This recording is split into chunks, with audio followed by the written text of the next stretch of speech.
Hi, welcome to Governance Bites. I'm Banicevich, and today I get to spend time with the amazing Kendall Flutey. Hello, Kendall. Hey Mark, thanks so much for having me here. Oh, it's great to see you. Always great to catch up with you. Kendall is founder and co-CEO of Banqer, which is a really impressive social purpose business around financial literacy, initially in schools and expanding beyond that now. So primary schools, secondary schools in New Zealand and Australia. And what it does is it runs a classroom as a virtual economy, which is such an exciting way to learn about money. Now, Kendall was also Young New Zealander of the Year in 2019 and is now on a number of boards, including the board of the Financial Markets Authority and a commissioner, I think, on one of the ombudsman schemes, if so. So a very impressive lady and such an amazing person to spend time with. So thank you very much for your time, Kendall. No, it's a pleasure to be here. I'm going to start with a question, actually, because you're relatively new to governance.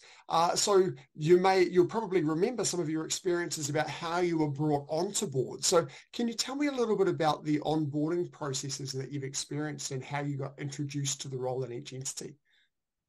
You're right, I am relatively new to governance. My journey sort of started off with supporting community trusts, and now we've gone all the way through to, supporting public sector, multi-hundred-million-dollar budget line entities.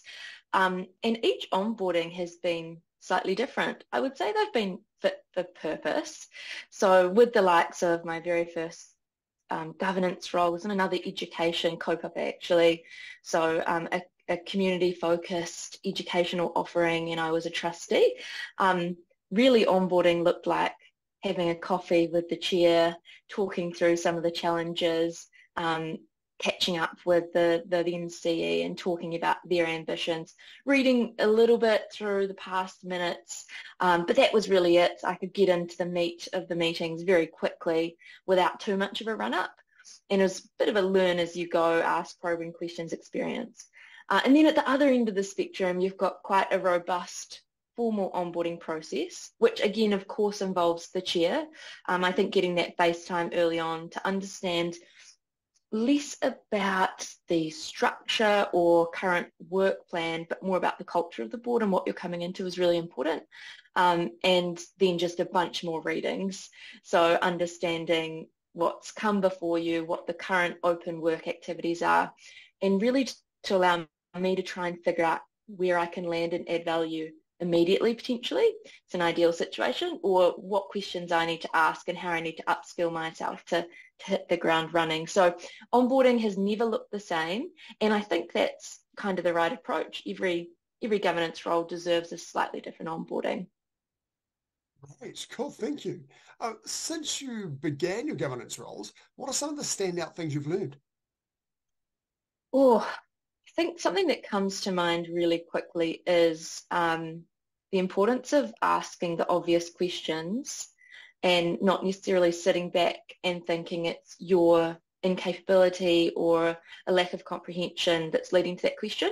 I found when I've asked the obvious questions, usually when I get the most nods around the table, and there's this period of time where you are the newbie and you can be forgiven for basically asking everything. So I've learned to really exploit that time period and use that to ensure that I'm asking everything I need to add value, but I'm also sometimes asking questions that others are too afraid to ask because they seem too obvious. And I'm, being relatively new in my governance career, I feel like that's a luxury I have that perhaps some more seasoned governance operators don't necessarily feel like they can lean into. Right, I can imagine, for example, that people around the table and the CEO and the people in the business would tend to use a lot of industry jargon that you may not be familiar with. And it would be quite a sensible thing to step out and say, actually, can you explain what that is to me? Exactly, jargon for sure, but also just questioning some deeply ingrained or accepted processes that no one actually has a stack trace for. Maybe they've been in place for 15 years and no one around the table actually knows why.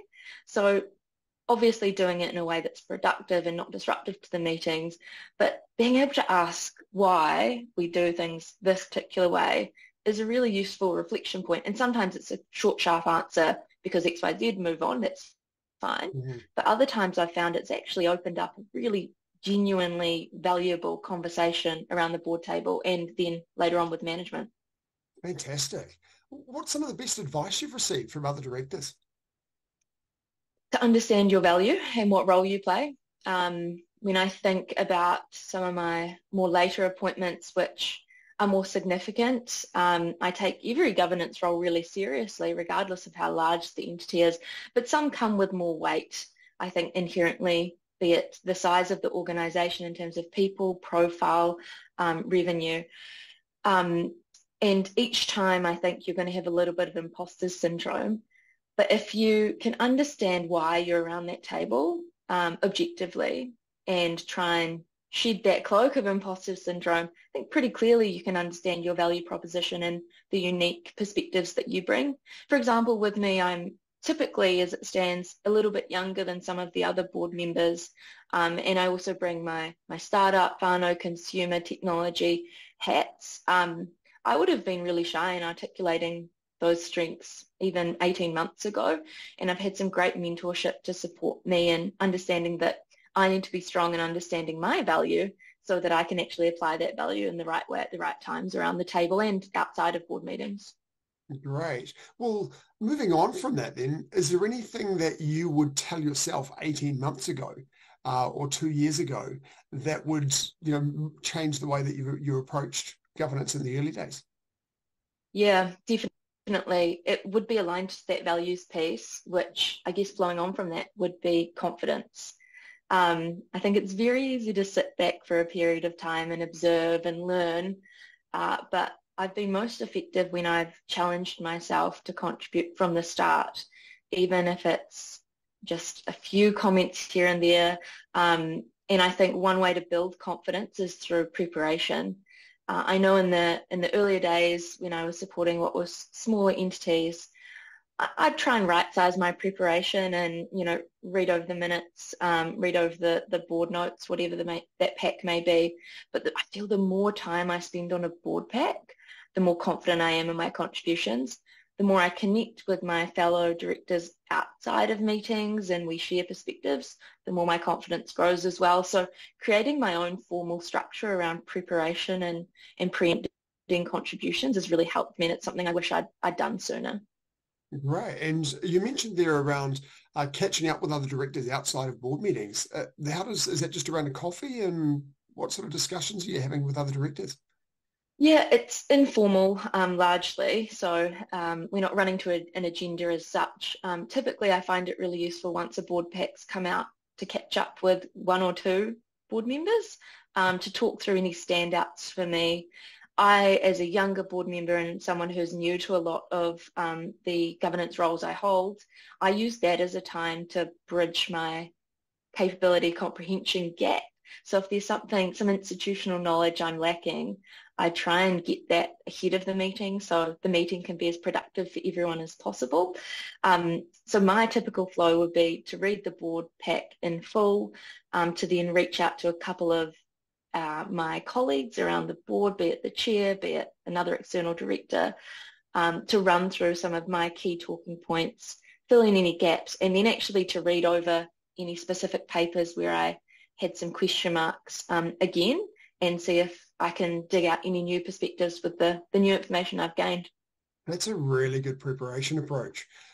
You've now been, CEO or co-CEO of Banqer since its inception, and you've sat on the governance side. What have those two experiences given you to benefit each other? In one word, empathy. There's nothing like being on the other side of the table to really understand the mindset of another contributor. So I think about Banqer's governance structure. We've got a formal board. We have for many years. It's small. There's 4 of us, 2 internal, 2 external. The external's always a chair. So I can have a really deep appreciation for the value that our external board members and the role of facilitation of our chair, having been a chair on a student-led investment committee myself before, it's a really challenging role to facilitate and contribute. And then again, when I get to sit in the seat of governance, I'm also able to observe the CEO across the table as well. And that's a real privilege because I'm actually learning from the CEO in a sense when I take that bank to Banqer to be a CEO. I'm learning from things that they navigate really successfully, opportunities for growth, challenges, conversations I might replicate, things I might want to navigate slightly differently if I were ever in that position. So I feel really fortunate to have been exposed to both sides of the table, to wear both hats, and also to be able to strengthen and cross-pollinate the organisations that I'm involved with. Right. So you're finding the two roles very mutually beneficial in your case and help you be better It, at both roles. yeah, absolutely, or at least help me challenge my own thinking, because I guess there's context in every place you navigate. So a decision here isn't necessarily going to be right for me, but it really makes me question and challenge myself in a way I don't think I was historically as purely a CEO. Right. That's fantastic. Well, let's broaden the conversation a little bit now. You know, as as somebody who works as a CEO and also works in governance roles as directors, what's the role of the board of directors and what's the role of the CEO? How do the two differ? Yep. Again, it really depends on the entity, but largely the role of the board of directors is one of governance. It's risk management. They're not necessarily sailing the ship every day, but they're making sure that the course that's charted is appropriate for the organisations, largely, again, organisation dependent, based on the aspirations of shareholders.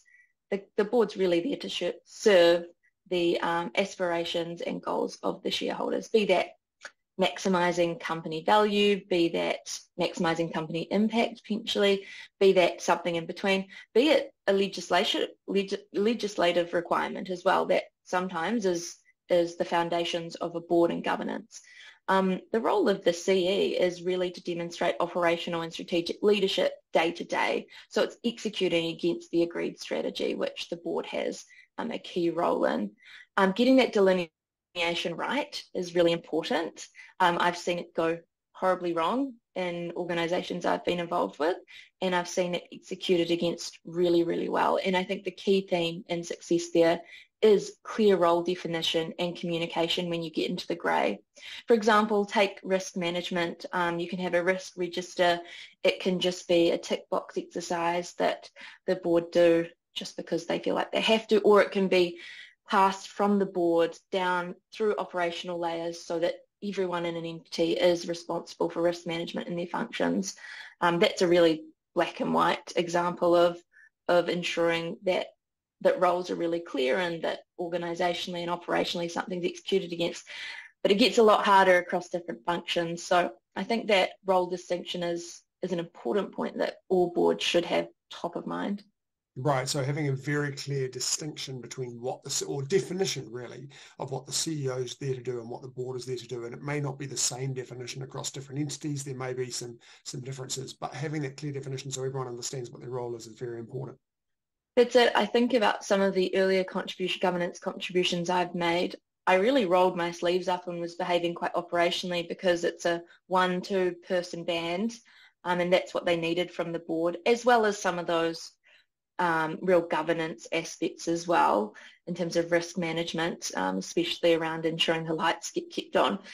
And then there's obviously clear distinction, flying at the right altitude in some of these larger roles that I've had as well. And actually for me to get operationally involved would be really inappropriate. So yeah, clarity is key. Yeah, and that I'm sure can be related to, as you've intimated, the maturity of the organisation or the nature of the organisation as well, which kind of brings me to my next question around the difference between governance and for-profit and not-for-profit entities. And in many ways, Banqer kind of sits in the middle. It's a for-profit entity with a social purpose as its backbone. So whereas a not-for-profit entity usually has a social purpose without a profit motive, and a pure corporate traditionally would be seen as a profit motive. I think social purpose is becoming more normal, and whether it's as explicit as it is in Banqer, whether it's the driving force or whether it is as part of the DNA of the entity. But what's the difference in governance between not-for-profits and for-profits, or does it differ? I think it does. but maybe not in a standardized way between those two structures. I think largely it's really what is your definition of success as a board, and therefore what are the KPIs that are coming through strongly in the board pack? What are the indicators of success? I look at some of my public-facing governance roles, and we're not only looking at fiscal financial results or looking at outcomes in terms of workflow. We're actually looking at customer-centric outcomes and that have a really clear social lens. And at Banqer, it's similar. We're looking at impact KPIs and statistics. So the markers of success for our organisation are different to some of the other markers which I've sat on the boards of, it's really about financial performance and then risk management around that. But I think it's a continuum, and I think it's not really coupled purely to the business type, whether it's not-for-profit or profit, because like you've identified, I think there's a bit of fluidity in how businesses present these days, because technically speaking, Banqer is a for-profit, but we're a social enterprise first and foremost, and we care about more than just our financial returns, so therefore our board needs to act in a way that holds us accountable for that. So it feels like the process of governance itself is fundamentally the same. It's what the entity is trying to achieve, what it's trying to measure in things that will actually differ. And the differences will be more along the lines of what we were saying before about whether the board needs to roll their sleeves up and get involved in the business because of the nature of the resource, whether it's a new startup business or a not-for-profit heavily reliant on volunteers compared to an established business that has a much greater separation between governance and management where that wouldn't be appropriate. So the difference is kind of more along those lines rather than purely whether it's a for-profit or not-for-profit. I think you've nailed that. Cool, thank you. Well, one final question for you then. You've got some experience overseas now as well, having expanded into Australia for a start. Is governance the same overseas, or are there some significant differences that you've experienced in different countries? I certainly don't feel like the authority on this question, but from what I've seen in terms of the markets I've engaged with, it's largely the same. My biggest insight actually comes from one of our more recent appointments to Banqer's board, Lisa Nelson. She's an incredible international director based in Seattle, formerly really senior team member at Microsoft's venture fund, and she holds a really interesting governance portfolio herself. One of the insights that she's provided me is there's some cultural differences between New Zealand governance and governance internationally, with a specific focus on the US. And I think that comes down to cultural differences between us as people, as New Zealanders and potentially Americans. And also there may be some cadence differences. So it feels like New Zealanders meet more regularly for longer than our US counterparts, even with some very big appointments that Lisa holds for, $100 million, billion-dollar entities. So that's been really interesting to learn from her, and we're actually trying to change some of our processes based on what's been really successful internationally. So I think there's scope for us to learn from international models and not just accept it, but again, question, challenge, and adopt what's going to add value to us in our local context. That's a great approach. I understand as well that there can be some differences that arise from the legislative framework. And in the US, I believe it's very prescriptive in what they have to achieve, whereas, we in the UK and Australia and New Zealand tend to be a little bit more principles based in our legislative framework, so that can create some differences as well. You're definitely right. And on top of that, I think there's a raft of consumer-facing legislation or regulation that means the way we navigate, say, cybersecurity or customer data rights or some of these emerging climate requirements can be different from geography to geography. Hey. Well, I have got one final question for you, actually. Sure. Sorry. That is, what advice would you now give? And you've already given some great pointers in this area in our early parts of the conversation, but what advice would you give to another young director that's stepping into the role? If they haven't found their first appointment yet, I would say start with something you're really passionate about. For me, that was education. That was the space I already play in. I've worked in education prior to Banqer as well with a few different ideas of startups. So that's where I wanted to start. I wanted it to be local, and then I just put myself out there, which was the hardest part. But I think that appointment being something a space I was already comfortable in and passionate about was the key to me actually taking that first step. If you've got your appointment lined up, be able to articulate the value you add to the board, because you will add value. Absolutely, you're there for a reason. But you being really clear in yourself around that value will enable you to probe questions, give advice, make suggestions that otherwise you may not have been able to shake out. And from there, for me, I'm just learning governance as a journey. I haven't mastered it. I've got a lot to learn. I seek out mentors in every appointment that I'm fortunate enough to hold. And I just can't wait to see where I end up. But it all started with that one step. And most people don't overcome that threshold. So if you make that first step, you're already beating the 99% and you're successful in your own right. Thank you very much, Kendall. It's been great to have this conversation with you. I really appreciate your time.